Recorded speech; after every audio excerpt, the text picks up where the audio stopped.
So last night was AEW Wrestle Dynasty, and a lot of people are triggered. As we sort of discerned on PWT Live Show, it makes most sense if Moxley holds it and drops it at Double or Nothing, or like the world title, that is, or All In. Like one of those make the most sense if you're really trying to make someone, and Swerve will always be there. He's always an ass kiss for AEW. So here are the two. There wasn't a lot. These post scrums are just, they're not even worth it really anymore, to be perfectly honest. But Tony Khan did have some incredibly cringe moments that we have to go over. Here is the first of them. Tony Khan talks about how when he was a kid, he was friends with many grown adult men on the internet. It was the first time I met most of my best friends in real life. So he met these people. When did NAMBLA go out of... or whatever that thing's called? Wasn't there a South Park on NAMBLA? Didn't that go out of business or whatever that organization was, right? Was that around the same time? I don't know. All I'm saying. It was the first time I met most of my best friends in real life. Before it was like a normal thing to have like online friends and people you didn't like interact with in real life. In like 1996, that was not normal, especially when you're like 13 and a lot of your friends are like in college. And hold on. What did he just say? that was not normal, especially when you're like 13 and a lot of your friends are like in college. And we're here tonight at the show. So I would absolutely love to run there. It would be a reunion of some old friends, and I think that would be really cool if we could go to the 23. Oh yeah, I've been going to frat parties since I was 7. What the? This is madness, dude. And here's the other thing. You what? AEW's like this old, out of touch kind of thing. It's the older internet marks that he sort of fit in with, right? So even though he's sort of a younger cat, that's why this all was for naught. Because this dude wasn't forward thinking. He was like, no, New Japan from 2010, Ring of Honor from 06 is the best wrestling. It's the old heads. Dave's like, oh, I wonder why the audience is skewing older. Well, because they're telling us to use parental controls or don't watch it, and they're parading out Rizzler dolls at the same time that they're spike batting Moxley and stuff. Sometime it was the first time. Yeah, Tony Khan. I think South Park made an episode about don't make friends on the internet, kids. So here's the many faces of Tony Khan. So another many faces video. Thrilled, super happy ending. It's not, it's a longer story you're trying to tell. But do you ever consider and listen to this Mark going, Tony, we understand what you're trying to do. Trust me, like we wouldn't dare criticize like anything you've ever done, but like Tony, like you like I get it, right? Like it's a long story that you're trying to tell, even though last year you said you don't believe in long-term storytelling, but it's like there's a long story you're trying to tell, and like actually. And I wasn't sent here by Meltzer, but and I know this is a softball. Actually, it's like a T-ball, and it's like a wiffle ball on a T-ball. But like, Tony, I know it's a long term, but have you ever thought maybe that like fans don't really like the Death Riders? But I'm not saying that, but other fans maybe are saying that. I really hope this doesn't hurt your feelings. And look at Tony's face as he's saying this to him, the roller coaster of emotion. Thrilled, super happy ending. It's not, it's a longer story you're trying to tell. But do you ever consider sort of changing the plan, calling an audible, in other words? You're looking at I remember that.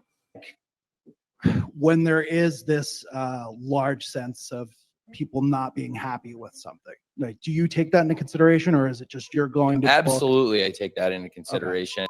Thrilled, super happy ending.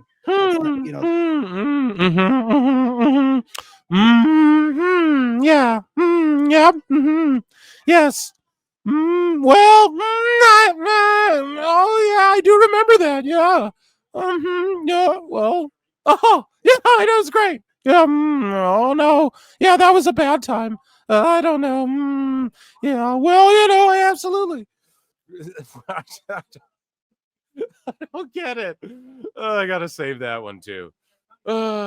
So here was Toni Storm at the press conference. She's just a gem, and she reads Tony Khan a funny poem here. There once was a man from Nantucket whose cock was so big he could suck it.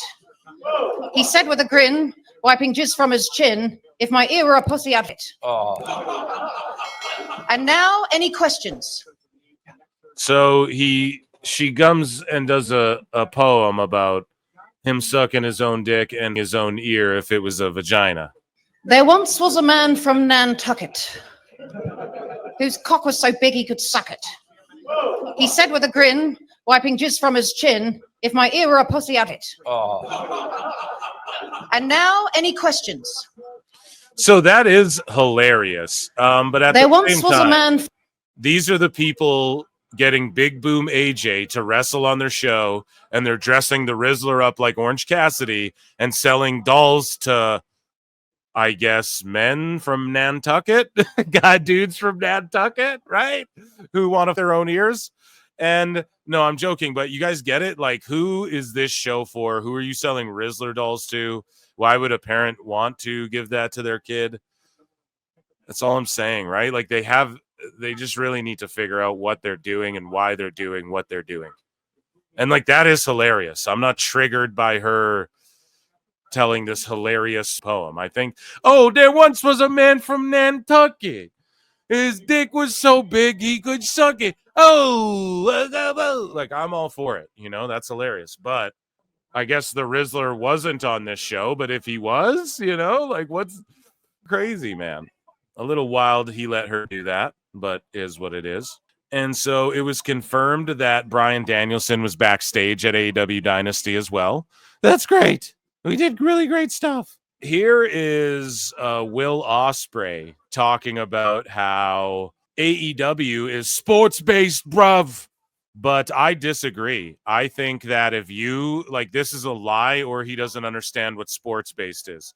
If you turn on the NFL or NBA or MLB, and then you turn on WWE after, or AEW, and then, like, let's say you showed somebody an NFL game, an MLB game, an NBA game, and then you showed someone an a WWE show and an AEW show side by side, and you said, what's closer to sports? We know what they would pick. We know what everyone would pick. You know what I mean? So this is, again, like a fantasy delusion that Tony tricked everyone. Oh, it's more like sports. Okay, why? Football isn't just here's every play on the ground. We have stats, we have personalities, we have breakdowns, here's the coach giving his speech in between games. Here's, you know, injury update. There's so much more that goes into it, right? And wrestling to the highest degree, because the stories are just as important as the matches. In fact, the matches are almost meaningless without the stories in pro wrestling. And where in sports, like, the game is the most important part, but the stories elevated and have helped expand its reach to wider audiences, etc. You guys understand this in the PWT universe, but yes, just the sports-based aspect is not true. If you were to show an NFL game and then show WWE or AEW to someone and say, what's more like sports? WWE would get the nod every single time. But here's Bruv explaining his side of things as Lyra throws down with Bailey. And I want to be at the forefront of it. I want to strap it onto my back and run as far as I can. Give me the ball, fam. So what do you think distinguishes AEW, you know, from other wrestling, you know, companies? Because I feel like a lot of the time that the other places are more drafted towards like the characters, and that's how they do their storytelling, right, is by like using this microphone. And not to say that we don't, but we are very much sports based. Absolutely wrong. Absolutely wrong. And here's the thing, saying like, oh, we just tell the story in the ring. No, then you tell the same story over and over, Ospreay, and it's not good. It's played out. Did you not realize that? You're telling the same story. You're that episode we throw on when we're trying to fall asleep because we know it's going to happen next. And it's not a joke. It's not a joke. There's a real delusion with a subsection of wrestlers and wrestling fans, man, in 2025. There's a big disconnect. You know what I mean? For instance, if your football team, what's more sports-based? If your football team grinds the ball up the field and barely gives their opponents the a chance to get the ball every game, and they go undefeated that season. And they go undefeated, and they're not doing the flashy. They don't got like who's the best receiver right now doing the flashiest. You know, they don't have like an OBJ type guy doing crazy catches, but they win the chip because they lose one game all season and they win the chip. You're the best. You know what I mean, dude? You're the best. So even using that, like, well, the physical, the match, it's like, no, still I'll break that down. How that doesn't work, you know? Because it's kayfabe, bro. So it just doesn't work, you know? Like if your team does the flashiest throws, if your team's showing up and doing Harlem Globetrotters, but they're losing every game, you're going to be like, stop doing that. Just pass the ball. You know what I mean? Like just hit a layup. So again, it's just like, I don't know if these guys don't watch sports or what. You know, he's wearing like an Assassin's Creed meets Dragon Ball hoodie or jacket here or something like that. You know what I mean? So I don't know if these dudes like only play video games, which is cool. I love gaming. And hey, man, I don't follow every game. I'm super busy. I get it. But like, have you never seen a sport? I don't get it. You had the opportunity to be the sports base, but you let WWE figure out how to do it better than y'all. When everybody was like, oh, look, they're the sports-based company. WWE's like, okay, well, we'll be that. And now they're that, and you guys aren't. You're the spike bat, exploding boot, Young Bucks company. Briefcase for a title, Young Bucks company. Always say, like, you wouldn't watch, like, Premier League football or soccer to you guys. Yeah. And it's just kind of like the show is, like, 90% of them talking, and then finally they kick a ball. We are 90% wrestling and 10% less talk. It's funny. No, so he's absolutely wrong. Again, I just don't think you watch there's a reason that there's a pre-game show, a post-game show, there's a halftime report. Ospreay, you don't know what you're talking about. That's what I mean. These guys don't know what they're talking about. And I'm sorry, dude. Well, what, have you taken a bump, bruv? No. Have you restored the feeling, bruv? No. No, I've never been employed by Tony. I apologize, but like, listen, it's, you know, I played sports. I watch sports though. Like what are you talking about, man? What are you talking about? There's literally courtside reporting where, you know, they cut to a hot blonde lady and she's sitting there going, well, you know, LeBron has had the flu this week. And during practice, he said, there's literally that commentary over the matches, the talking. Ospreay, this is the problem right here. I could say this because years ago when we first started the show, I did a parody of wrestling at that time, which I felt was tons of talk. And it's great. And if you have the personality, a larger life, that's great. But it was, and then very little wrestling. So it was just a lot of smack talking. Again, the pageantry and stuff is cool. You're saying what you guys deliver is the nuts and bolts. You're going to get the physicality. Yeah, I think that's the thing that separates us a lot of the time, because we actually put the main presentation on wrestling. And I think that's not done that much. It is so like, and that's chill, man. But I don't know, dude. Like other shows do mostly wrestling too. Like TNA is mostly in-ring action when you turn the show on, at least in my opinion. You know, it's like split very well. There is a lot of talking, but it's the right amount. And now what is AEW doing? And everyone's saying they're cooking. They're talking more. They're doing more vignettes. So that's just it, bruv. Like this is like a cope thing they were saying that even Tony doesn't believe in anymore. Alien to people where they just go like, what do you mean you just wrestle? And it's just like, it's in the name, bruv. It's all elite wrestling. You don't come in here with like all basic wrestling. It's all elite wrestling. Right. You've got to be the top of the game. Right. So I would say you know, what Cody Rhodes or Punk or Drew McIntyre or, you know, name a bunch of these guys. I would say that's elite wrestling. Personally, in my mind, I don't know. Maybe that's subjective. Elite, right? Okay. Well, the more guys who can do the more athletic. Okay. I think pound for pound, there's better athletes in WWE, though. Even just the guys who can't wrestle good. Think about the NIL scouting they're doing as well. So I don't know about that. Is it all that? Or is it just like you guys really want cool moves where guys shoot, can cuss each other and like that? I think that's all it is, you know? You just want to watch fighting, but you don't like want to watch UFC. Like that's, you know, that's not fake enough for you, but pro wrestling's not real enough for the sickos. You know, that's what I think. So speaking of sickos, Marina Shirakawa, well, I'm not going to play this, but there's English subtitles. She tells a story about how she like idolizes Ric Flair. She loves him, right? And when she met him, she went up to him and was like, woo! And then he got mad and told her and yelled at her to shut up. So how funny is that, dude? What happened here after the show went off the air? Dynasty goes off the air. And here is what Swerve Strickland had to say about Booker T, even though he didn't have the balls to say this shit to Booker T to his face when Booker T confronted him in person, which is what AJ Francis said. He goes, N-words be so tough 20 or 2,000 miles away and so quiet 2 feet away. He be like, shut up. I be quiet. Chris Tucker. He leave.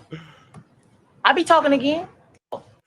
So, you know what I mean, dude? Swerve talks. Booker confronts him in person. Swerve ain't got to say, right? And even AJ's calling him out. Now he's in front of these people here at AEW. He's saying Booker T. That's what Swerve had to say. When I talk about representation, he ends it. The very last thing he says is Booker T. And Swerve is like, when I talk about representation, I actually live it. I don't even know what that means. Like, I don't get it. So Booker T didn't actually go out and represent. Moxley's not parodying a Nazi Yahtzee group in that he quoted from a movie in this feud and you just fought him. That's what he's not doing, right? You're gonna virtue signal, Swerve. This is so corny, bro. You're a cornball. when I talk about representation, I mean it every single time I speak on it. He's like, every time. It's 1 a.m. right now. They missed all the trains, by the way. Just so y'all know, they were in Philly. This is like 1 a.m. He's sitting there going, Booker T, man. 1 year. In a ring, in a knockoff WWE ring with the white ropes and the gray mat, so people flipping the channel think they're seeing old WWE, or there's, you know, like that's what he's doing. That's what they're doing. And you're sitting here going, yeah, man, it's not cool, Booker T, bro. This kid right here that you supported for these last 12, 13 years, 1 year, 5 main event pay-per-views for Swerve Strickland. During the lowest point of the company's history, putting up the lowest numbers in company history, unless you're Dave Meltzer.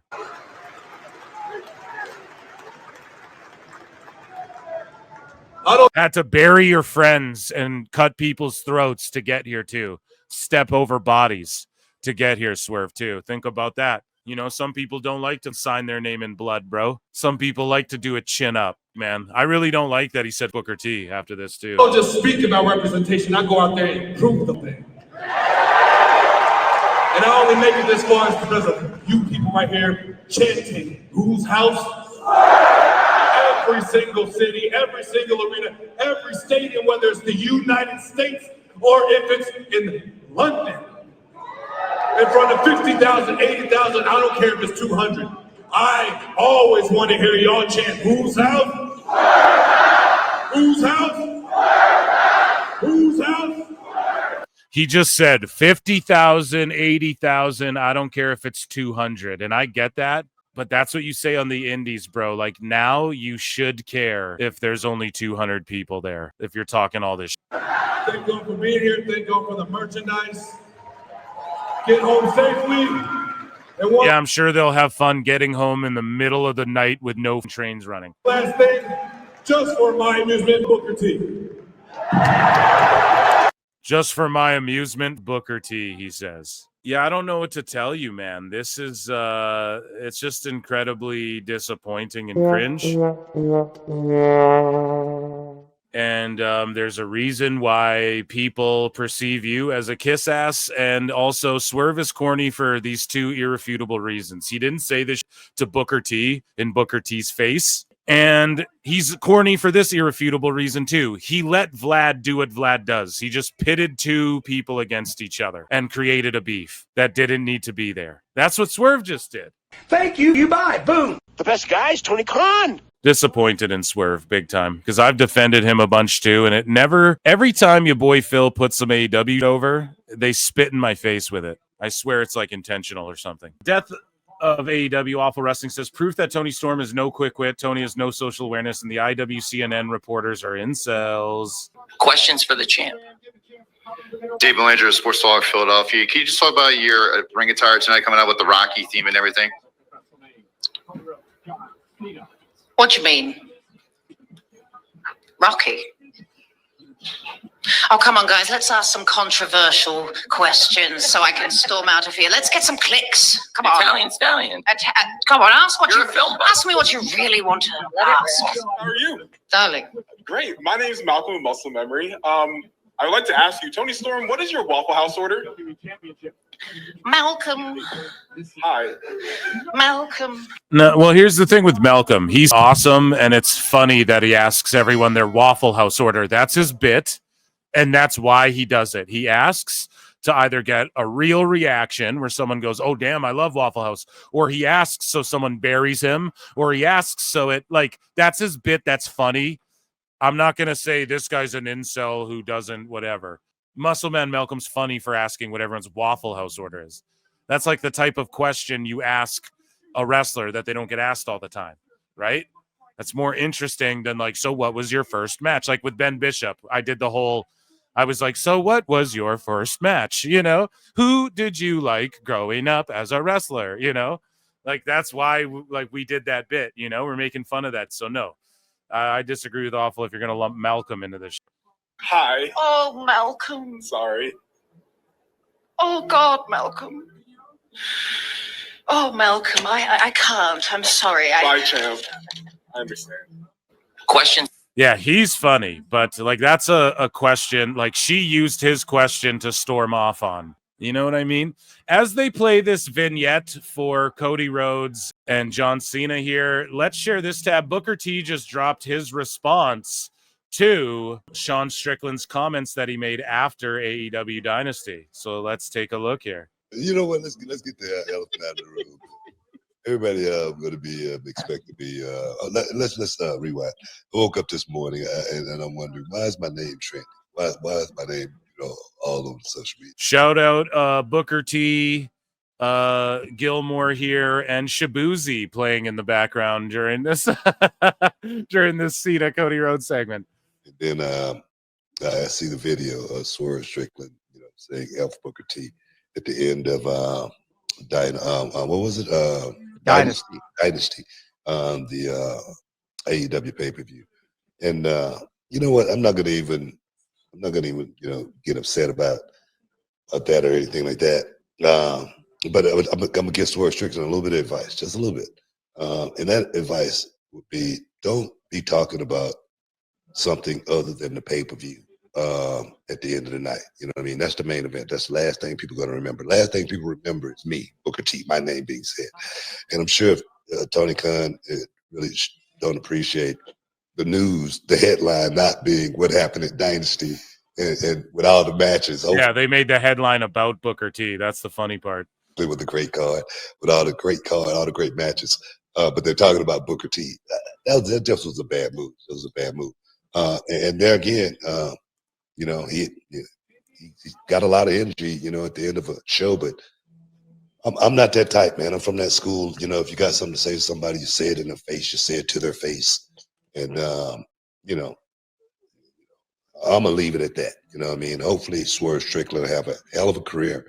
Hopefully he'll do very, very well in this business. Still being classy. And he's just like, anything I'll say to your face and I'll leave it at that. Boom. Just made Swerve look like a bitch right there.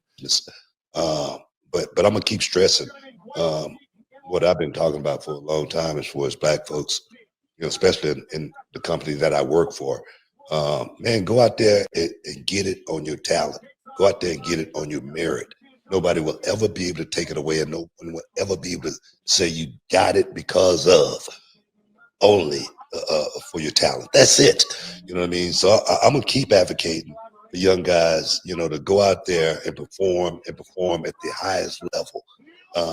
Take what you want, because it's not going to be given to you. You got to take it. And the only way you're going to be able to take it is, through your performance. Okay, so the official theme of WrestleMania is Fiend with Playboy Cardi. That is the official one. So that weekend song, whatever, that's just like the night 2 or the side, the B track. How good you really are inside the square circle, So that's as much as I'm gonna say on that issue as far as Swerve Strickland. Who else even talked about? I think this is the only pod who talked about that and said that I'd wish it was just Fiend and not Weekend. They're listening, confirmed. Here comes Penta. Well, I think that's a beautiful response, and I saw the video as well. I saw the video as well, and you know what? I'm gonna follow your lead book, and I'm gonna keep it classy too. But I have a lot of thoughts and opinions on it. But to me, you know, man, if you have something you want to say, you say it to a man's face when you have an opportunity. And if you have an opportunity to say it to a man's face and you don't, and you say it behind his back, or when you think you're going to get clout from it, there's a word for that. There's a word for that. You know what I mean? There's a word for the way that is portrayed and the way somebody acts. You know what I mean? I'll let people fill in the blank on what that word might be. You know what? Pussy, bitch, coward, scared, corny. I mean, but I'm just kidding, man. Let's be honest here. I got no dog in this fight ultimately, but hey, I'm the asshole who covers it. T, you know, you're at the Walker Texas Lloyd Arena this Saturday. You know what I mean? If somebody's got something to say to your face, you can say it there. I'll say it to somebody's face if they want to show up. You know what I mean? Somebody will show up, I'll say it. You know what I mean? Because after that display, I feel pretty good about handling myself. You know what though, man? The one person that's laughing, you know. See, and Gilmore's laughing. He's like, see, Swerve, you look like a bitch. And like, it's not me. Gilmore's saying it, not me. But it's like, why is he laughing? Because you had the chance, Swerve. Booker T could have said you right to his face. And what did you do? You waited till you're miles away in a safe space in your crowd going, yeah, him, and you're not even on TV. And then you're a selfish person, man. You made the whole thing about you now. Now the whole takeaway from the pay-per-view is you saying Booker T. Straight clown behavior. Vlad TV. He's the one that's laughing, you know, because he got all this stuff, you know, started and stirred up. And now Swerve Strickland, you know, I thought this thing was over with. I really did. I swear to God, the last thing I thought about was waking up this morning to an FU. You know, and they're just laughing. They're laughing, dude. They're laughing at his face, bro. Oh my God. This is so funny. I love this reaction. This is so good. He saw he did it too. He like snuck it in there, dropped the mic, got the hell out of the ring. Yeah, he did. He like snuck it in real quick. Oh, and also for my amusement, Booker T. And then he just ran away. There's a word for that book. There's a word for that. I don't know what the word is, but there's a word for that. Somebody will tell me. No, man, it's just this generation, man. This generation. Like I say, I'm an advocate for all young black talent getting into this business, but I'm an advocate for so many more young kids than just black, you know, kids getting into this business. I'm an advocate for, you know, anybody that got the talent to actually, you know, make it to the next level. I'm gonna put a word in for them, and I think my reputation I've been solid, you know, throughout my career. Like I say, I don't publicize a lot of things, but the guys out there, they know if I've been, you know, on the side of, you know, righteousness as far as this business goes. They know what Booker T has done behind the scenes. I don't have to, you know, talk about it on social media. I'm not trying to get some extra, you know, brownie points or anything for anything that I've done, but they know, they know, and people like Swerve, you know, him and I, we cut from a different cloth, man. Totally cut from a different cloth, and there again, but I honestly, I wish nothing but the best for this dude, man. Yeah, I feel that, and I want to see him succeed. Will I ever say anything positive about him ever again? Probably not. You know what I mean? Will I ever put him over? You know, as far as, you know, being a good worker and someone who could perhaps transform this bit. No, I probably would never ever do that again. You know what I mean? Because I've learned my lesson. you it's like got it before. It's like a dog, you know what I mean? That's what it is, man, in AEW. They're all just making all this money, so it's just everyone. It doesn't matter. You're not real fans. Don't matter.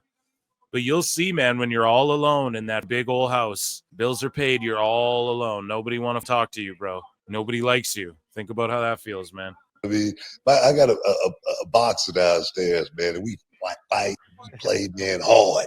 I'm serious, man. He'll get the meanest growl that you've ever heard in your life. But trust me, when I put my hand in his mouth, he won't bite it. You know, he would not bite the hand that, you know what I mean? And so, there again. Yeah, I just feel like, yeah, you got to have respect for the people who come before you. And I mean, and book, like anybody who laces up a pair of boots or even puts on a headset like me, you know, we owe a debt of gratitude to you and so many people who came out of that generation that make.